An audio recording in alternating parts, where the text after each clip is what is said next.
Pinalilinis ni Manila Mayor Isko Moreno ang buong Maynila sa gitna ng problema sa tambak ng basura sa lungsod.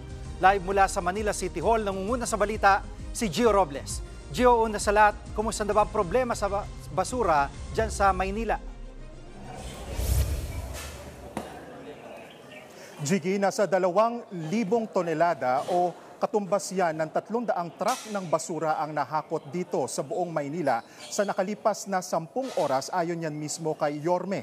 Mayor Isko Moreno na halos walang tulugan sa pangangasiwa bilang pinangunahan niya mismo ang paghahakot at paglilinis dito sa Maynila. Target ni Yorme na maibalik sa normal ang garbage collection sa loob ng 3 araw. Sa ngayon, ang Manila Department of Public Services ang nag-iikot para maghakot ng mga naiiwang pa ring tambak ng basura. Kung matatandaan natin, Jiggy, ay nilibre ng Lionel Waste Management ang serbisyo nito kahapon kasunod na rin ng panawagan ni Yorme. Sa ngayon, hindi pa natin alam kung kukunin pa rin ng LGU ang Lionel Waste Management sa ilalim nga ng administrasyon ni Yorme Moreno. Sabi ni Yorme, tingnan natin. Samantala sa talumpati naman niya kanina, sa inaugural State of the City address niya kanina, nilatag nito ang mga prioridad niya sa lungsod. Isa nga sa mga unang executive orders ni Yorme ang mandatory cleanup at declogging sa Maynila. Gagawin yan tuwing Sabado. Ayon sa alkalde, mahalaga na masiguro ang kalinisan at kaayusan sa lungsod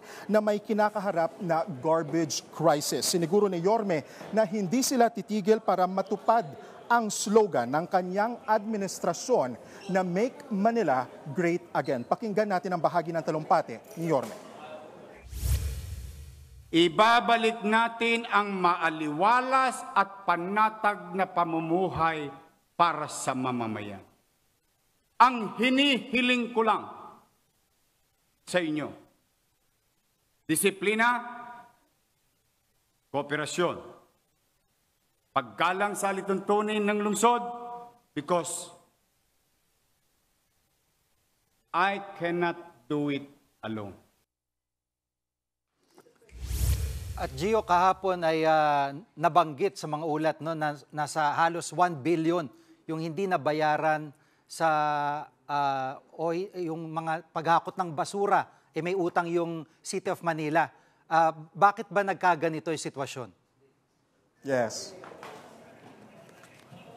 Alam mo, Jiggy, hanggang ngayon, palaisipan pa rin yan sa administrasyon ni Yorme. Nakakaupo pa lang o kakabalik niya nga pa lang bilang alkalde ng lungsod. Papaimbestigahan niya daw yan. Ipinagtataka rin niya kung bakit lumobo nga ng ganito ang utang sa mga garbage collection company.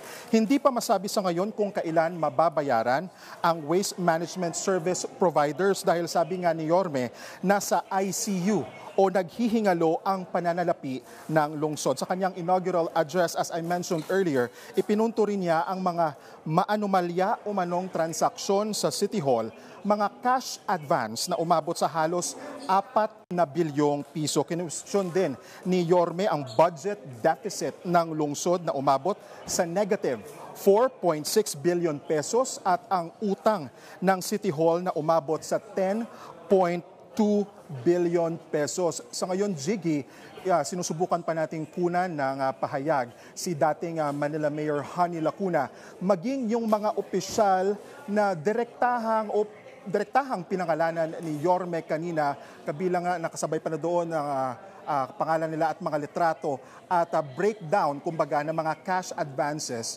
na ipinatupad o sinagawa nitong mga opisyal ng dating administrasyon. Jiggy, balik sa'yo. Yan po ang ulat ni Gio Robles, live mula sa Maynila.